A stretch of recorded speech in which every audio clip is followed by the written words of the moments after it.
IT job కోసం try చేస్తున్నారా? Coding ట్యూటర్లో ట్రైనింగ్ తో పాటు స్టైఫండ్ అండ్ 100% జాబ్ గ్యారంటీ. ఏముంది సార్ ఆడియో టేప్లో? ఫస్ట్ కాల్ ఎమర్జెన్సీ అని చెప్పారు, మూడో కాల్ చనిపోయిందని చెప్పారు. సూసైడ్ చేసుకొని చనిపోయిందా, ఎవరు చంపారా, ఎలా జరిగింది, ఏ కండిషన్ కూడా తెలీదు. 3 గంటల తర్వాత వెళ్ళేసరికి ఆ దృశ్యాన్ని చూసి ఒక్కసారి నిశ్చేష్టులు అయ్యారండి. ఒంటి మీద వస్త్రాలు లేవు.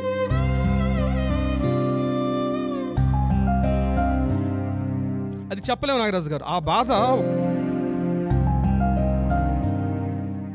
Welcome to Suman TV. నేను మీ సుమన్ టీవీ నాగ్. కోల్కతా ఇన్సిడెంట్కి సంబంధించినటువంటి వాటిలో కొన్ని ఆడియో టేపులు డీకోడ్ చేసి బయటికి కొంతమంది తీసుకురావడం జరిగిందనమాట. అయితే వీటికి సంబంధించినటువంటి ఆడియో టేపుల్లో నిజానికి ఏముంది అంటే, ఆర్జికర్ మెడికల్ హాస్పిటల్ నుంచి అభయ పేరెంట్స్కి ఆ కాల్ వెళ్ళినట్లు దాన్ని కొంచెం డీకోడ్ చేస్తే కొన్ని విషయాలు బయటపడ్డాయి, సంచలన నిజాలు బయటపడ్డాయని చెప్పేసి అంటూ ఉంటారు కదా, అలాంటి విషయాలే బయటపడ్డాయి.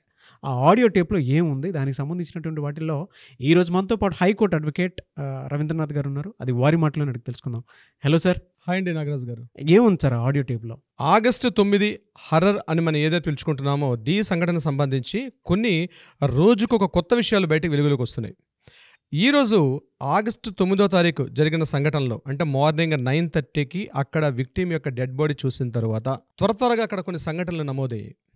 ఆర్జికర్ మెడికల్ కాలేజ్ నుంచి ఆ రోజు మార్నింగ్ పేరెంట్స్కి వెళ్ళినటువంటి కాల్స్ ఈరోజు మనకి రిలీజ్ అవ్వడం జరిగింది. అక్కడ ఉన్నటువంటి కాల్స్ అన్నింటినీ కూడా టోటల్ సిబిఐ వాళ్ళు క్యాప్చర్ చేయడం, ఆ టోటల్ ఇన్ఫర్మేషన్ అంతటిని కూడా డీకోడ్ చేశారు. ప్రతి కాల్స్ రికార్డింగ్ అవుతున్నట్టున్నాయి. ప్రతి కాల్ను కూడా డీకోడ్ చేసే టెక్నాలజీ సిబిఐ వాళ్ళ దగ్గర ఉంది. ఆ టెక్నాలజీ అదొక్క సిబిఐ వాళ్ళ దగ్గర మాత్రమే ఉంటుంది. ఆ కాల్స్ని డీకోడ్ చేశారు ఈరోజు వాళ్ళు. ఆ డీకోడ్ చేసిన విషయాల్ని నేను మీ ముందు పంచుకునే ప్రయత్నం చేస్తాను. ఇది మీడియాలోకి వచ్చే ఆ న్యూస్ని మీకు అందజేసే ప్రయత్నం చేస్తాను నాగరాజు గారు. దీనికి సంబంధించింది ముఖ్యంగా ప్రతిరోజులాగే ఆ రోజు కూడా మార్నింగ్ తెల్లారింది. తెల్లవారుజామున కలకత్తా నగరం ఎట్లయితే మేలుకుందో అట్లనే మేలుకుంది. ప్రతి ఒక్కరు ఎవరి హడావుడిలో వాళ్ళు ఉన్నారు. మార్నింగ్ అప్పుడప్పుడే న్యూస్ ఎవరి హడావుడిలో ఆఫీసులకు వెళ్ళేవాళ్ళు, స్కూల్కి వెళ్ళేవాళ్ళు, ఎవరి హడావుడిలో వాళ్ళు ఉన్నారు. ఇటువంటి సమయంలో మార్నింగ్ మా అమ్మాయి కాలేజీకి వెళ్ళింది, మార్నింగ్ డ్యూటీ నుంచి వచ్చేస్తుంది అని వెయిట్ చేస్తున్నటువంటి పేరెంట్స్ అందరూ కూడా చాలామంది ఉన్నారు. నైట్ డ్యూటీలు చేస్తున్నటువంటి ఆడపిల్లల తల్లిదండ్రులు ఎలా అయితే వెయిట్ చేస్తారో, సగటు మధ్యతరగతి ఒక వ్యక్తులు ఎలా వెయిట్ చేస్తారో ఈ పేరెంట్స్ కూడా అలాగే వెయిట్ చేశారు. వెయిట్ చేస్తున్న తరుణంలో ఉదయం మార్నింగ్ 10:53 మార్నింగ్ 10:53 ఫస్ట్ వాళ్ళ ఇంట్లో మొబైల్ ఫోన్ రింగ్ అయింది. వాళ్ళ ఫాదర్ లిఫ్ట్ చేశారు. నేను ఆ టైంలో ప్రతి కాల్ నేను రైటింగ్లో ఉన్నాను. ప్రతిదీ మీకు అందజేసే ప్రయత్నం చేస్తాను నాగరాజు గారు. ఉదయం 10:53 ఫస్ట్ కాల్, ఆ ఇంట్లో కాల్ రింగ్ అయింది. విక్టిమ్ యొక్క ఫాదర్ కాల్ రింగ్ అయింది. ఫాదర్ లిఫ్ట్ చేశారు కాలు. ఏం జరిగింది? అట్నుంచి కాలు, ఆమె కండిషన్ సరిగా లేదు, తొందరగా రండి. ఫాదర్, ఏం జరిగింది? అట్నుంచి కాలు, తొందరగా రండి. మీరెవరు అడిగాడు ఫాదరు. నేను అసిస్టెంట్ సూపరింటెండెంట్, నేను డాక్టర్ని కాదు. ఫాదర్, అక్కడ డాక్టర్స్ ఎవరు లేరా? నేను అసిస్టెంట్ సూపరింటెండెంట్, మీ అమ్మాయిని ఎమర్జెన్సీ వాళ్ళకి పంపించాం, తొందరగా రండి. అసలు ఏం జరిగింది? ఆమె డ్యూటీలో ఉంది కదా అడిగాడు ఫాదరు. మీరు తొందరగా రండి, వీళ్ళందరూ తొందరగా రండి అని చెప్పి కాల్ కట్ అయిపోయింది. This is the first call. 10:53 వచ్చినట్టు ఫస్ట్ కాల్. కాసేపు అయిన తర్వాత తొందరగా పేరెంట్స్ ఏం జరిగిందో ఆతృతగా ఇమీడియట్గా డ్రెస్అప్ అయి రెడీ అవుతున్నారు. ఇంతలో మళ్ళీ రెండోసారి కాల్ మోగింది. ఆ కాల్లో వచ్చినటువంటి ఆ డిస్కషన్ మీకు చెప్పే ప్రయత్నం చేస్తాను. రెండో కాల్, నేను చెప్పిన కాల్స్ యాజ్ ఇట్ ఈస్గా ఉన్నాయండి. రెండో కాల్, నేను ఆర్జికర్ మెడికల్ కాలేజ్ హాస్పిటల్ నుంచి కాల్ చేస్తున్నాను. విక్టిమ్ వాళ్ళ మదర్, అయ్యే చెప్పండి, అట్నుంచి కాలరు, మీరు వస్తున్నారా? విక్టిమ్ మదర్, వస్తున్నామండి, నాకు తొందరగా ఉంది, ఏం జరిగింది చెప్పండి. విక్టిమ్ వాళ్ళ మదర్ అడిగారు. అట్నుంచి కాల్, మీరు తొందరగా రండి, మాట్లాడతాం, మీరు హాస్పిటల్లో తిన్నగా చెస్ట్ డిపార్ట్మెంట్ సెక్షన్కి రండి, అక్కడ మీకు అన్ని విషయాలు చెప్తాను అని చెప్పి కాల్ కట్ చేసేసారు. Second call. ఇందులో పేరెంట్స్ అందరు కూడా రెడీ అయ్యారు. ఇద్దరు ఆతృతగా డ్రెస్అప్ అయ్యారు. అన్ని చేసుకొని ఇమీడియట్గా హడావుడిగా ఏం జరిగింది తెలియక ఫాస్ట్గా రెడీ అవుతున్నారు. కాలేజీకి దగ్గరగా వెళ్తున్నారు.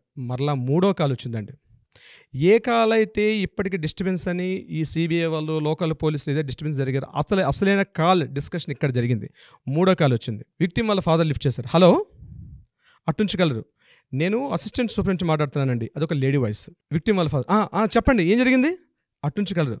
విషయం ఏమిటంటే మీ అమ్మాయి సూసైడ్ చేసుకుని ఉండొచ్చు, ఆమె చనిపోయి ఉంది, ఇక్కడే పోలీసు అందరూ ఇక్కడే ఉన్నారు, అందరం ఇక్కడే ఉన్నాం, మీరు ఎంత తొందరగా వీలైతే అంత తొందరగా రండి అని అట్నుంచి కాలు. విక్టిమ్ వాళ్ళ ఫాదర్, వస్తున్నామండి, దారిలో ఉన్నాం, ఏం జరిగింది అని హడావుడి అడిగారు విక్టిమ్ వాళ్ళ ఫాదరు. ఇంతలో విక్టిమ్ వాళ్ళ మదర్ ఫోన్ తీసుకొని, ఏమిటండి నా కూతురు చనిపోయిందా, ఏం జరిగింది అని అడుగుతుంది విక్టిమ్ వాళ్ళ మదర్. ఇంతలో మళ్ళీ కాల్ కట్ అయిపోయింది. ఇది యాక్చువల్గా మనకి ఇప్పుడే రిలీజ్ అయినటువంటి ఆ రోజు 10:53 నుంచి 1 వరకు మధ్యన జరిగిన కాల్స్ యొక్క డిస్కషన్ ఆడియో టేప్స్ ఇప్పుడు బయట రిలీజ్ అయ్యింది. జస్ట్ ఇప్పుడే ఒక 5 నిమిషాల క్రితం మాత్రమే ఈ కాల్స్ రిలీజ్ అయినాయి. ఈ కాల్స్లో ఉన్న ఇన్ఫర్మేషన్ డీకోడ్ చేస్తే ఎలా ఉంది అంటే, అమ్మాయి చనిపోయిందని చెప్పడానికి 3వ చెప్పాడు. సూసైడ్ చేసుకుంది, పోలీసులందరూ ఇక్కడే ఉన్నారు, మేమందరం ఇక్కడే ఉన్నాం అని 3వ కాల్లో చెప్పారు. ఆ కాల్నే పట్టుకున్నారు సిబిఐ డిపార్ట్మెంట్ వాళ్ళు. అసిస్టెంట్ సూపరింటెండెంట్ అని చెప్పినటువంటి అది ఒక లేడీ వాయిస్ నుంచి వస్తుంది. చూడండి, పొద్దున లేచి మాట్లాడే సందర్భంలో ఒక పేరెంట్స్, మా అమ్మాయి హస్బెండ్ ఇంటికి వస్తుంది, తను స్నానం చేస్తుంది, తనకి ఏం వండి పెడదామా, ఏం చేసి పెడదామా, తను రెస్ట్ తీసుకుందేమో, తన బెడ్రూమ్ నీట్గా క్లీన్ చేసి తనకు సోఫిస్టికేట్గా ఉండాలి. ఎందుకంటే 36 hours డ్యూటీ చేసి వస్తాడు అమ్మాయి. ఒక సగటు మధ్య తరగతి ఒక ఫాదర్ ఏం ఆలోచిస్తాడో అట్లానే ఆలోచిస్తున్నారు. కానీ ఏం జరుగుతుంది ఈ దేశంలో? కానీ ఆ రోజు ఆ తల్లిదండ్రులకి అదే చిట్ట చివరి చూపు అవుతుందని ఆ పేరెంట్స్ వెళ్ళి చూసేసరికి 3 గంటల సేపు వెయిట్ చేయించారండి పేరెంట్స్ని. అక్కడ ఫోన్ కాల్స్ వచ్చాయి. ఫస్ట్ కాల్ ఎమర్జెన్సీ అని చెప్పారు, 3వ కాల్ చనిపోయిందని చెప్పారు, అందరం ఎక్కడ ఉన్నామని చెప్పారు. ఆ పేరెంట్స్ అక్కడ వెయిట్ చేస్తున్నారు. ఏం వెయిట్ చేస్తున్నారు? తమ అమ్మాయి చనిపోయిందని తెలుసు. ఆ బాధాతప్త హృదయం చూడండి. ఆ పేరెంట్స్, ఆ తల్లి ఒక్కటే గుక్క పెట్టి ఏడుస్తుంది. ఆ అమ్మాయిని చూపించరు, ఎక్కడుందో తెలీదు, ఏ కండిషన్లో ఉందో తెలీదు, సూసైడ్ చేసుకొని చనిపోయిందా, ఎవరు చంపారా, ఎలా జరిగింది, ఏ కండిషన్ కూడా తెలీదు. 3 గంటల సేపు ఆ తల్లిదండ్రులకు నరక యాతన చూపించారు. పోలీస్ డిపార్ట్మెంట్, మమతా బెనర్జీ గవర్నమెంట్లో ఉన్నటువంటి లోకల్ పోలీసులు 3 గంటల సేపు ఆ తల్లిదండ్రులకు నరకం చూపించారు. నరకం చూపించిన తర్వాత 3 గంటల తర్వాత వెళ్ళేసరికి ఆ దృశ్యాన్ని చూసి ఒక్కసారి నిశ్చేష్టులయ్యారండి. ఒంటి మీద వస్త్రాలు లేవు, ఒంటి మీద ఒక దుప్పటి కప్పి ఉంది.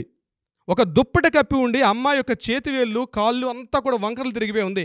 అమ్మాయి మొహం చూస్తే కళ్ళల్లో రక్తం, ముక్కులోంచి రక్తం, నోట్లోంచి రక్తం, చూస్తే ముఖం ఉబ్బిపోయి ఉంది. ఏదో జరగకూడదు నా కూతురి మీద జరిగిందని ఆ తండ్రి తన చేతులతో పెంచినటువంటి తన కూతురు, చిన్నప్పటి నుంచి తన చేతులతో పెంచుకుని తన కూతురుని